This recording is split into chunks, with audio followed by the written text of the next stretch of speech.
If there's one thing we've learned about business and life, it's that people are the X factor. They constantly surprise us, both in amazing ways and not so much.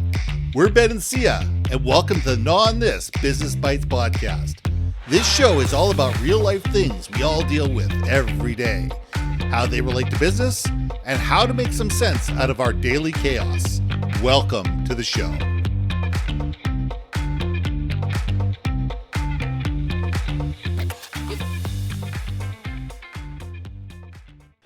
And welcome back to another episode of Gnaw on This Business Bites. I'm Ben, and this is Syya.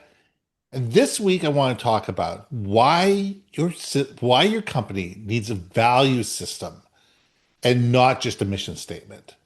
You know, the mission statement is wonderful. Everybody's has one, or most companies have one. They laminate it, they write it up on the wall, and people forget about it. And people don't live it. And people don't make decisions based on it. But it sounds great, and it looks good in an annual report, and it looks good when you're making proposals. But what really matters is that we have a value system, something that everybody in the company believes, something that everybody pays attention to, something that people sit there and say, this is our culture, this is who we are, this is what we really absolutely believe in, this is what we're willing to fight for, this is what we're willing to fight against. And this is what we make our decisions based off of. And I think that if more companies took the time and actually say, these are our values. This is how we hire people. This is how we fire people. This is how we decide which clients we're going to bring on board. This is which jobs we're going to take on. Companies would be far better off. So Syya, let's gnaw on this. You know, mission statements are to me What? words. Absolutely. It's word soup. Well, words have meaning. Words do matter. But if there's nothing to back up those words, then they are truly meaningless. And that is something where I feel like theoretically, though mission statements for companies are rooted in altruism, how you actually show up as a company from top down, bottom up is actually what matters. And that's your true culture. And that's what we're talking about. Right. Absolutely. And I do think, again, I know we keep bringing up Disney as an example, but I will say back in my day, and it could be, I might have been a bit more on the optimistic side because I was younger, right? I had more of an optimistic viewpoint of life, but I really believed the story of, how they told us, like, look, Disneyland, that's where we worked at, was a stage. We're all performers for our guests. Our guests are paying damn good money to go into Fantasyland. They are paying money to just leave the world for a day inside this amusement park. So who are you, if you want to be that way, who are you to not give them that fantasy? If anything, because of the stories that Disney, put out, you too believed in the magic of of Mickey Mouse. I was literally in my head, I was trying to say Mickey Mouse, but The magic of Disney. we used to Yes. call him the rat. So let me rephrase that. but the truth of the matter is Disney already had a precedent of fantasy, which fed into executing on their mission statement much easier because it made sense. And I think that was my long way of putting it is if you're going to have a company and your mission statement is to be the coolest, hippest, tech company out there, but your execution is the most like conservative, lack of innovative anything, and the way you work is not, putting your foot out there, then your mission statement is BS. And that's what I was trying to say. And so, I have to say, whatever you might think of Disney now, people, I would say it was rooted and in its core in the beginning, very consistent. And that's why it has lasted as long as it has. Well, I think, let's take Disney as an example, and there's lots of other companies we can do as well, but it's not just the frontline workers. It's all the way up to the executive level. It's the people that have been there, companies that have been around and have employees for 30, 40, 50 years. People don't stick around in companies especially a company that is as, shall we say, mission focused and client focused as Disney, where there's a lot of pressure every single day to get things right. People don't stick around for 30, 40, 50 years if they don't believe that the company is actually living up to its values. Yeah. If people do, and no company is perfect. Let's put a caveat out there. There's no company that's perfect. Not every single leader within the Disney, experience, looked at Disney values the exact same way. There are probably hiccups in the system, but those people get weeded out very quickly. And Yeah. those people get either retrained or moved over and moved on. But I think if organizations take a look and say, who are we? What do we do? Why do we do it? Who do we do it for? Why should they care? And why do these people enable us to be the company that we wish to become? You're going to have a far better chance of lasting 75, 100, 150, 200 years as an organization than your typical organization that 5, 10, 15 years later it has no sense in itself. And I Yeah. think we need to really concentrate on that if we really want to have longevity as an organization. So I'm about to like give some free consulting advice to McDonald's, for example. Perfect. So I think this is a perfect situation where this brand is international, and for whatever good, bad, ugly, and different people, McDonald's has what's that called when you are nostalgia about it. Okay. Yes. Because you got people that are older who remember back in the day of the burgers costing 5 cents and 25 Hmm. cents and it just being the idea of having food within minutes like was such a foreign concept back in the day, right? So there's going to be some level of nostalgia for that. Now, fast forward to today, they have a branding challenge right now because the assumption is fast food is inherently unhealthy.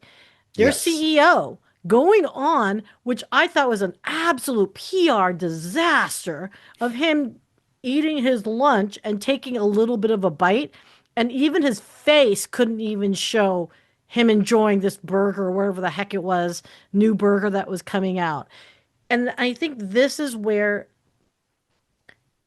if McDonald's, this is my free advice, if McDonald's wants to pull back and get that nostalgia again, my suggestion to them is go out to the community because it was always about the kids playing a game and being like, you did a good job, you won your game, everyone's going to McDonald's to celebrate the game. And then at Yes. that point, it wasn't so much going to McDonald's and eating a burger, it was hanging out with your buddies after a game. And those are the memories. And oh, wait, it happens to be the situation of you're eating or whatever, you know, and it just happens to be the backdrop of it all, right? And they're not doing that now because I don't know why. But that's my free advice to you guys is, and it doesn't have to be huge. It could just be a few really good like moments. Like again, like Coca-Cola, I'd like to teach the world to sing. There are Gen Zers who actually know that song still. Why? Yes, it can Because sing the song by heart. because there's a nostalgia around it and the messaging around it is good and positive. So again, I'd like to teach the world to sing had nothing to do with I'd like everyone to drink carbonated caramel sugar water. Like, no, that's not what it is, people. So anyway, that's just my unsolicited advice I would give to McDonald's is give us some memories, like bring back that, evoke that, and you will see a natural, I won't say turnaround, but you will get the next generation, right? Get the Well, Gen Alphas if the Zs are don't want you, you know? and I love what you're saying because you look at the burger wars. I mean, there's all sorts of things, but you look at the burger wars, they all look and feel the same. It's your burgers are going to cost you about the same amount of money. Your drink's going to cost you about the same amount of money. Your service is about the same. If you closed your eyes and walked into one of these places, you probably couldn't tell the difference and know which restaurant you were in if somebody just ordered your food for you and put it in front of you and you just had to eat it. And there isn't that same culture. There isn't that same set of values. There isn't the same sense of self of who we were, who we are, and who we want to be as an organization. And I think a lot of it comes down to the thought that they're ruled by people that are far more worried about stock prices and quarterly reports than they are worried about, as you say, the nostalgia and what brings people in the door. They're so worried about, McDonald's is so worried about that that 1 to 4 o'clock time frame where they weren't capturing that thing because Starbucks and Tim Hortons were taking over that thing because people just wanted a quick drink and a snack. So they added something to the menu, and therefore it's going away from who what they are because all of a sudden when you try to appease everybody, you appease no one. Yeah. And that's what your values end up being. Who are you truly trying to serve? Who is your audience? Why do people come after you? You're right. When it comes to McDonald's, we went after hockey games, we went after soccer games, we went after, you got, at the end of the week or the end of the school semester or whatever, and it was a reward. Reward. And I Reward. remember Hamburglar, and I remember, Ronald McDonald, and and all the other characters, and those became part of the value and the part of the system and what differentiated in the story of who McDonald's was. And it was the memories that you created and the memories that they enabled you to create. Going out there with your girlfriend, your first date as a girlfriend. When you got your car, you took your car the first time through the drive-through with all your friends. All of those nostalgic ideas of what tie people to a brand are dissipating, and they're moving away from that. And I think, as you said, I think it's sad. And I think what it's doing is it's just leading to brand commoditization where they all look, smell, and feel the same. And there's no reason for me to go to Burger King or Wendy's or McDonald's. They're all the same. So who cares? Whoever's closest gets my when I got the hanger pains, they're the ones who get my business. And they may not get it tomorrow. I look, so w- I know we went to retail and fast food and all that stuff. You guys, this applies very much to any business today, any corporate space. Absolutely. Because when you think about it, and then again, I'm doing the analogy because it's easy, which is, people are complaining about McDonald's even automating, where you don't even go up to a counter anymore. You just pick and choose your own stuff, and then food gets shipped out. I mean, they're literally talking about no human Hmm. McDonald altogether, right? So I think we're what I'm trying to articulate for that though is as a again corporate, business entity, Fortune 1000, whatnot. Everyone knows, all the employees are very well aware of the fact that there are optimization programs in place that's coming down the pipe, right? Or already we there. we are there already there, like we Yeah. know that AI is taking jobs. We knew this. It should not be a surprise to anybody, and it shouldn't be a shocker if it happens to be in your area and field. Question is for you as humans is okay, AI is optimizing a lot of tasks. Are you going to evolve and find a way that you can still be relevant and still contribute to the company? Or are you just going to fight it tooth and nail and just say, I'm going to do this until I get fired, right? But a good company, if their mission statement really does mean we're about family, we are about growing our, business as a family, blah, blah, blah. Like we protect and trust and love our peoples and whatever BS HR friendly mission statement is out there, then put your money where your mouth is. So I challenge any Fortune 1000 to say, look, we know you're going to do optimization. We know this. My question and challenge is how much are you open to helping your current employment team? Yes, we know there's going to be layoffs in some capacity because there might be such massive duplication that it's redundant. But how do you take that redundant workforce that do have the skill sets, do have some intelligence, that maybe you work it around? Because just because you have one task filled doesn't mean it replaces it entirely. Cars did not completely remove horses, right? No. Like there are definitely use cases that still apply. Trains did not replace automobiles, or buses didn't replace automobiles. They're all still there. Planes, trains, automobiles, right? Like it's still all a key component. Ships still very much function in our community, or not community, society it is today. So find that niche as a company is, as you evolve, how do you reallocate your resources and can you train them into that? Because right now I think it's so bleak when people hear about company mission and they're like, yeah, our job is to save the world. Or was it Google that said, don't be evil? How about try and not to be and evil? lays off thousands of people. How about try not to be evil and not take all our data and sell it to government? Okay, wait, sorry. Let me put the tinfoil back. But I think we need to, and come to the end of this, but it comes down to humans acting humanely. It all comes down to organizations, whether they're large organizations, small organizations, whatever, sit there going, okay, it's not human in the loop, it's technology in the loop. Humans have to drive the situation. Humans buy from humans. Humans trust humans. Humans want to deal with other human beings.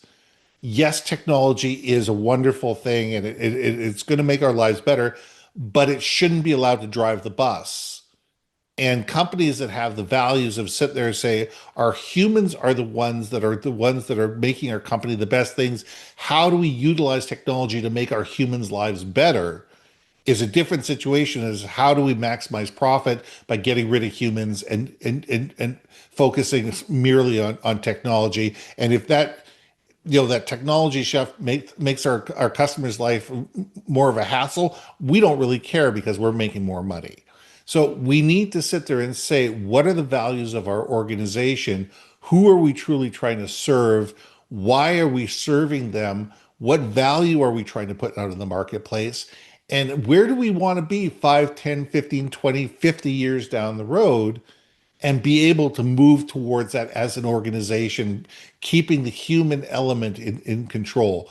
Is it always going to be the most profitable? Maybe it is. We still haven't figured out what AI is truly going to cost us when it comes to when you have to buy tokens.